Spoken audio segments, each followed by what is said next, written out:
My mother says there's no such thing as an accident or a mistake.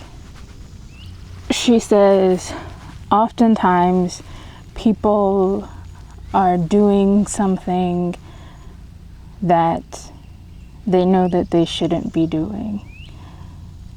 For example, speaking as a former driving instructor, one thing that causes two things that causes the majority of crashes: not enough time and not enough space. We know that we should give the people in front of us and ourselves enough space to have the adequate time to react just in case something happens. But often we're just like this on the back of someone, or maybe not quite touching, but we're almost touching, or we cut someone off. Now, we consciously make the decision, make the choice to not leave adequate space or time, which is also us making the conscious acknowledgement that if something happens and I or the person in front of me or beside me or behind me doesn't have enough time to react, the possible result is a crash or even death. If the direct result of our action, of our choice not to leave enough space results in a crash or even death, and we know that we should leave enough space, that is not a mistake. As a noun, a mistake is a wrong judgment or wrong action or statement preceding faulty judgment, inadequate knowledge, or inattention. I think most of the experiences that we label a mistake can fall into those first and third categories: faulty judgment or inattention. And more often than not, I think we call something a mistake when the desired outcome isn't achieved. It's not that we didn't know that the undesired effect could happen. We always knew that that was a possibility, but we consciously and intentionally made a choice regardless of the worst that could happen. It's falling into the line of thinking, oh, I've done this plenty of times. Nothing's gonna happen. Nothing bad is going to happen. And we'll call that a mistake, but really it's just cause and effect, the result of our actions. Now, whether we choose to call it a mistake or not, or how you view it from your perspective, how do we live past our actions or our experiences when something that we've chosen to do makes an undesired effect and it negatively impacts ourselves or the people around us? How do we live past that? How do we not let it consume us. Revisiting the car example, I have been in 2 fender benders, both my fault, both within 6 months of each other. The first one, I was driving to work. It was a sunny day, listening to music. Everything seemed cool. I get to the stop sign, and there is a maroon Honda Pilot in front of me. And the Honda Pilot moves up to go. There's nothing else in front of it. I think to myself, okay, cool. I look to my left because I'm making a right turn to make sure nothing is in the lane closest to me. I see that there's nothing coming, and I pull out. Except instead of pulling out, I rear end the maroon Honda Pilot, and there is a hole the size of a hitch receiver in my bumper. Now, a few months later, maybe like 3 months later, the same exact thing happens.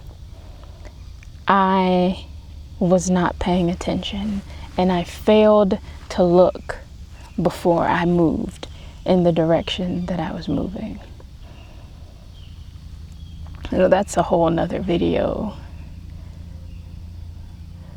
Looking in the direction that you're going, not looking back, not looking to the side, but looking ahead.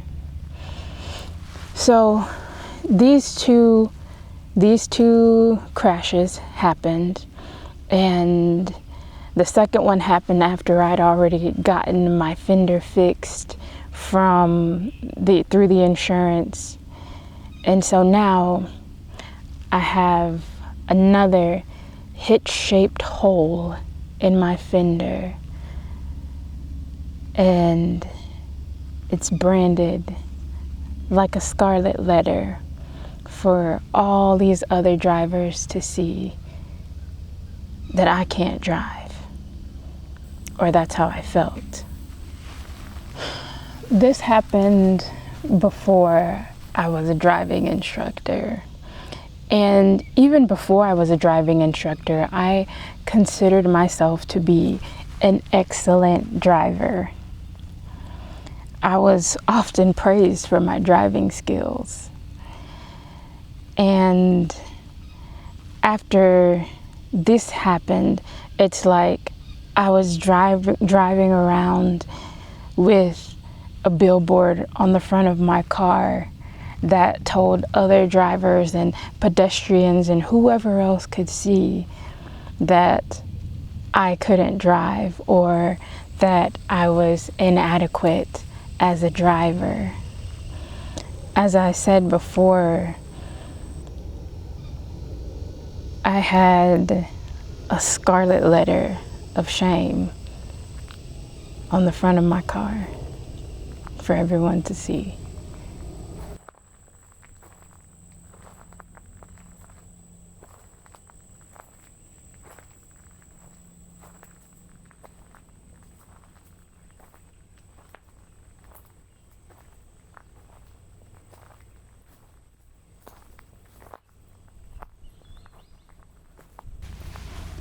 Shame and inadequacy are two of the most prominent emotions that arise in us when one of our actions leads to a negative, undesired effect.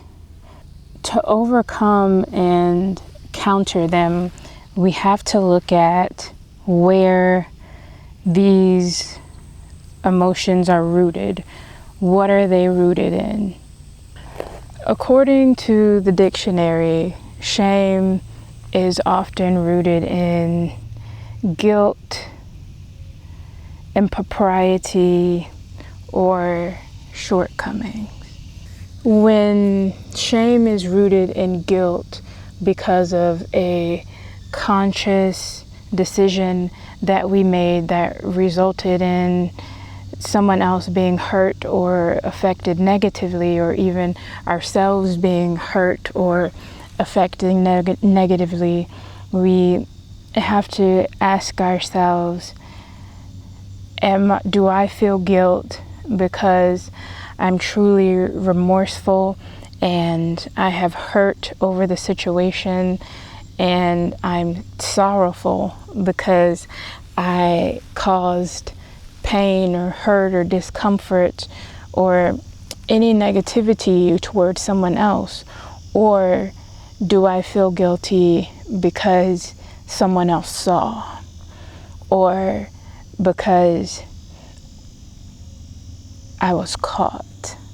For example, like if someone was cheating or was caught cheating on their spouse or significant other, does that person feel guilty because they got caught, or because they are truly remorseful over what they've done and they see the hurt in their significant other's eyes and they themselves feel hurt? And in this example, we also see the impropriety part of shame, because it's not living up to a standard that was set forth or that was agreed to. And in that case, it would be not living up to the standard in marriage vows. Impropriety can also cause feelings of inadequacy because we didn't live up to a standard, whether it's a standard that we set up or a standard that we agreed to from someone else. But what do we do with all of these feelings? From my experience, a lot of these feelings result from thoughts that we perseverate or dwell on, and it causes this negativity inside of us and this incongruence. So what could be beneficial is changing or replacing the automatic thought that we have. Continuing to use my example of the 2 car crashes or fender benders that I was in, the inadequate automatic thought that I had was, I can't drive. But the replacement thought is, I'm a great driver because I passed my driving test with flying colors. I have a clean driving record, and others often praise me for my driving skills, both professionals and peers alike. And this is a simple exercise that you can do with any thought that comes and that wants to latch on to our brains, to have the negative automatic thought that says I can't do A, or I am inadequate because of A, and then replace it like, but I am adequate because X, Y, Z. If we allow these thoughts to stick around, we often allow the moments that cause these thoughts to define our lives or even our whole character. But one bad moment or even a handful of bad moments does not define who we are. It does not define an entire life. You might think to yourself, I'll never be the same after this horrible thing that I've done. And you won't. Embrace it.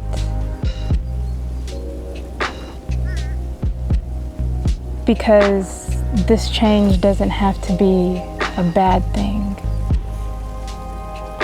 You can rise above it, rise above the action, rise above the thing that you did as someone who's learned to choose better.